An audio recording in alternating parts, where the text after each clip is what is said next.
Welcome back to the Abundant Harvest Homestead. I've got a really special one for you today. I received a gift not all that long ago, and this is what it was. And what this is an incredible handcrafted Osage orange bow. Hold on, buddy.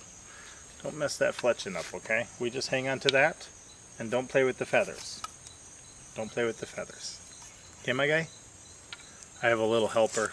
He's 2 years old, so instruction is required. But it's an Osage orange bow. It was handmade by a guy. I'm going to play a little bit of his video for you where he talks about this thing, and he gifted it to me. It has an actual hole in here. It's jute wrapped for the handle. It's got some sinew around here with a water snake skin on it. You can see it's keeled. Absolutely amazing. And wow, what a present. Like, if you were handcrafting a bow for me, you'd be hard pressed, a little bit of horsehair at the tip, to wind up with something better than this. So I'm going to insert a little bit of his video. I would recommend you to follow the link in the description. Go check out the full video and thank him for his generosity to me. And then I'm going to talk a little bit about it. Hey, what's up YouTube? Welcome to Poor Pete's. This is another episode on, let me show you one of the bows I messed up on. So this was one of my first Osage bows. I made it a few years ago. I didn't like it. The wood was really thin, and I tried making a bow that was about 60 something pounds overall, and I just didn't feel comfortable. I kept on over here. I kept on seeing that the wood was wanting to twist and fracture right here with the pole, and just didn't like it. So what I've done is I put that bow on the side and kept on making other bows. And as I keep on working on bows, I look at it and I'm like, you know what? I ain't finished that, and I think I have the knowledge to be able to finish it now. So one of the stories is a snake actually was in between the house and the shop. And I was walking one summer out, and this snake just struck out at me. And I jumped back, and I seen it was black and it had a little bit of pattern on it. And I ran and got the shovel and popped his head off. And then I started reading about it, and then it's a northeastern water snake. So I was completely wrong for doing that. But I skinned the snake out, saved the skin, you know, use everything that I possibly can. So the skin is on the bow. So I used it to back that little area, and then I sinew wrapped it on top of that. And then my wife said that the bow looked really out of proportion with its decorations. It has a hole on this side, but so I put a little red horsehair on the top of that post knock right there. So let's get a close-up of how this bow looks. You can see that little post knock with a little red horsehair, and you can see that nice at an angle. Thins up, but the back's really good. Let's give you a view of the front of this bow. There's that hole. That's a jute wrapped handle, a little bit of glue in it. There's a snakeskin with the sinew wrap.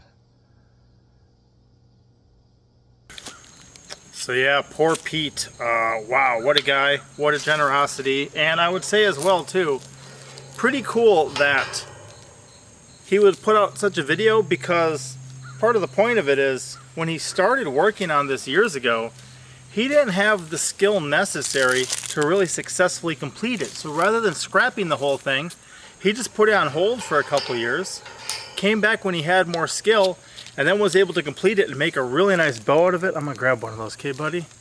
I'm gonna fire off one of these. He gave me a couple arrows with it, which was really nice.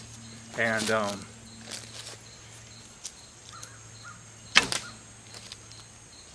nice. Let me see it again. Papa, I just want my gift out one. Yeah, you want to go get that one? Yeah. You can, but I have to shoot this one first. But yeah, I was just completely humbled. I was amazed. He was like, how do you want me to get that to you? And I'm like, man, I'm going to come, like, pick that up myself. Like, I'm going to see you in person, because that type of gift is not just a mail gift for me. If I can, hey buddy, if you're shaking the fence, you're shaking the camera stand. Come this way. Yep. You know, that type of gift is not just something I would say, hey, mail to me. Like, I don't mind. I pass through his area periodically, so I'm like, why don't I pick that up in person, because it's just that cool. And I don't know if you guys have seen our fishing channel, but I had, you can go try to get it, buddy. I had my son Monster Truck, 10-year-old, take 2 pieces of bamboo and a string, and he made his own bowstring, his own arrow, and then he left the string to attach the bow to the arrow so he could go hunt fish with it. And you know, as a 10-year-old, I think that's huge. I'm gonna insert just a little clip of that for you guys now.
And I think that just to have those type of skills is amazing. I've made bamboo bows, but to make something like this out of Osage orange, you know, jute on the handle, little sinew here, that is absolutely amazing with that water snake.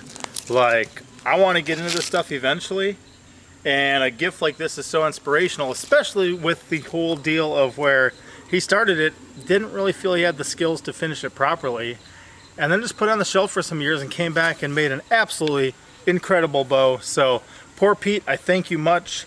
You guys follow that link in the description or the pinned comment. Go check out at least the video he made this. He's got some cool stuff about a flint knapping thing, some different bow making stuff, some different other homesteading stuff. I appreciate the guy. Been blessed a couple times in real life to be able to cross paths with him, and what a gift. I've thanked him myself, but I thought a video pointing some people his direction may be a good opportunity too. So you got those arrows back? I will fire them one last time and we'll shut this video down.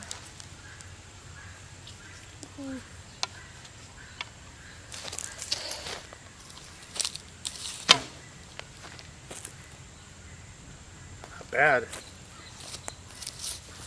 Papa.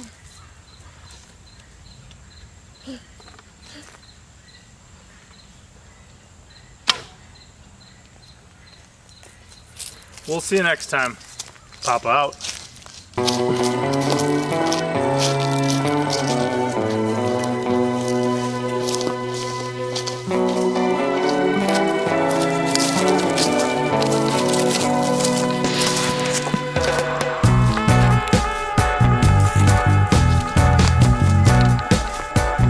That one. I think the other one's up over here.